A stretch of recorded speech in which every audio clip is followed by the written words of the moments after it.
प्रधानमंत्री श्री नरेंद्र मोदी जी के कार्यकाल की निरंतरता के 4078 दिन पूर्ण हो गए।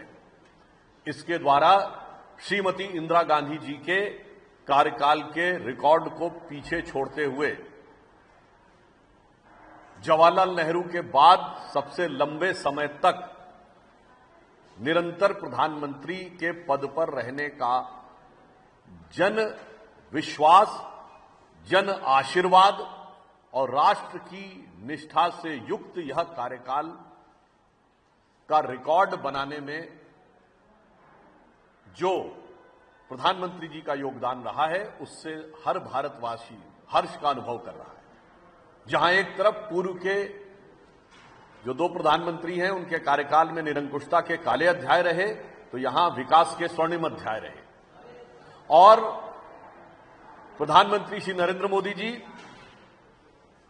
जन समर्थन के द्वारा चुनकर आकर प्रधानमंत्री पद पर आसीन होने वाले प्रधानमंत्री हैं, जबकि इंदिरा जी और नेहरू जी दोनों पहली बार जब प्रधानमंत्री बने तो जन समर्थन के द्वारा नहीं, परिस्थितियों की अपरिहार्यता या परिस्थितियों के राजनीतिक दांवपेच के बीच में से बने थे।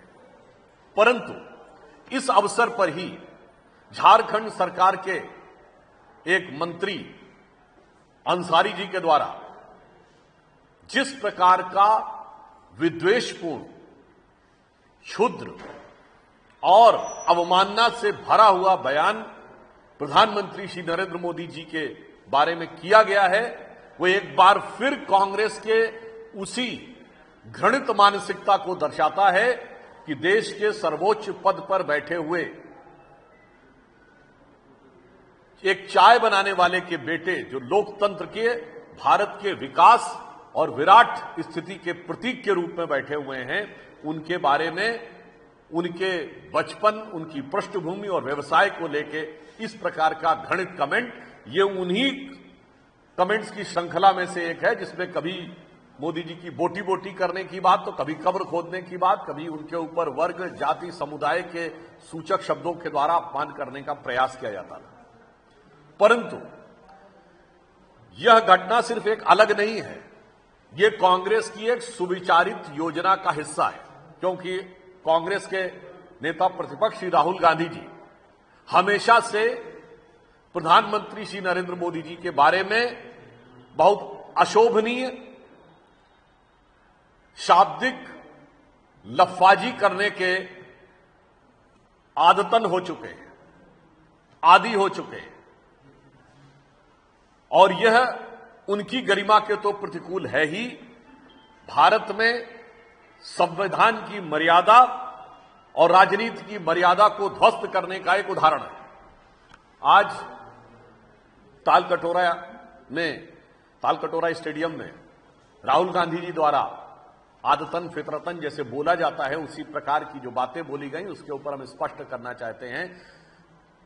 4 पीढ़ियों तक भारत के पिछड़े वर्ग की आकांक्षाओं का हनन करने वाले, उसका दमन करने वाले कांग्रेस के इस प्रथम परिवार के सदस्य राहुल गांधी जी आज एक मुखौटा लगाकर अपनी चुनाव में हुई हार की खिसियाहट निकालना चाह रहे हैं।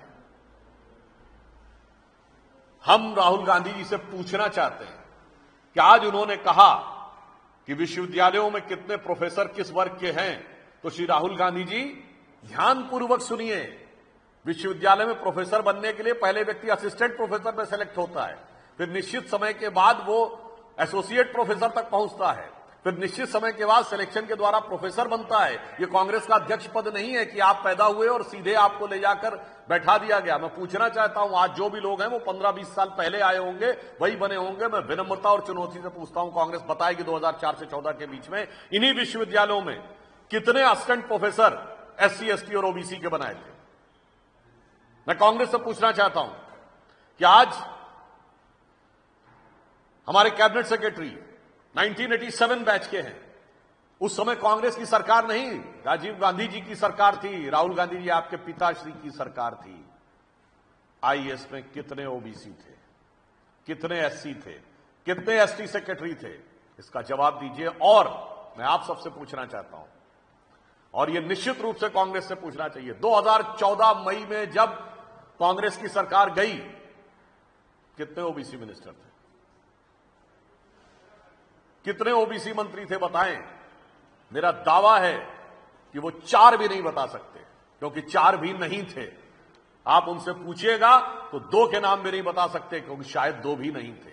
इसलिए दिखाई पड़ता है कि ये जिस विषय की बात करते हैं, ओबीसी के हक पर डाका डालने का काम कर्नाटक और तेलंगाना की सरकार अल्पसंख्यक समुदाय के लगभग सारे लोगों को पिछड़े वर्ग में शामिल करके करना चाह रही है।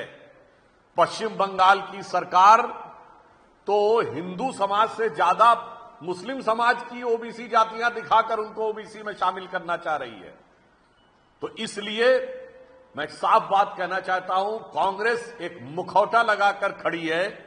इस मुखौटे के पीछे का असली सच यह है कि बाबा साहब अंबेडकर ने जो पिछड़ों और एससी को आरक्षण का अधिकार दिया था, उस इबारतें बाबा साहब अंबेडकर को इस मुखौटे की आड़ में ये इमारतें शरिया में तब्दील करना चाह रहे हैं।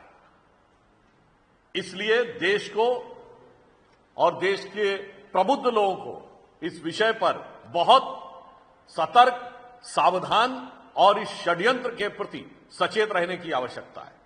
मैं पुनः अपनी बात को रिपीट करता हूं कि राहुल गांधी जी अपने पिताजी के कार्यकाल के एससी, एसटी, ओबीसी, आईएएस अधिकारियों की संख्या बताएं। मनमोहन सिंह जी और सोनिया जी के कार्यकाल में 2004 से 9 के बीच में कितने यूनिवर्सिटी में असिस्टेंट प्रोफेसर, एसोसिएट प्रोफेसर थे, उनकी संख्या बताएं। और अब यह बताएं कि मुस्लिम समाज की कितनी जातियों को उन्होंने ओबीसी में इंक्लूड क्यों करवाया है, और इसके द्वारा वो किसके हक के ऊपर डाका डालने का प्रयास कर रहे हैं। धन्यवाद।